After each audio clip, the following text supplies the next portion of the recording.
సన్మానం చేయమంటావా? 2 నిమిషాలు ఒక్క 2 నిమిషాలే.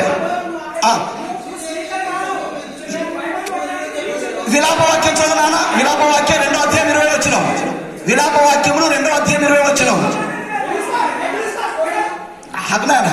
ఆగే సత్యమే చెప్పాలి. 2 నిమిషాలు నువ్వు చెప్తావు. మనకు స్పెషల్ స్పీకరు మోహన్ బాబు రావాలి. మోహన్ బాబు రాలేదు కదా. విలాపవాక్యం 2వ అధ్యాయంలో కనికరము లేని మానవ సమాజం తింటున్నారు, వాళ్ళ పిల్లలను కంటున్నారు, వాళ్ళ పిల్లలను తింటున్నారు. కనికరము లేదు. బిడ్డ అని తల్లిని కనికరము లేదు. స్వర్గలోకంలో ఉన్న భగవంతుడు కనికరము గల దేవుడు పైనుండి చూసి కనికరము గలవాడుగా భూమి మీదకి దిగి వచ్చాడు. ఆయన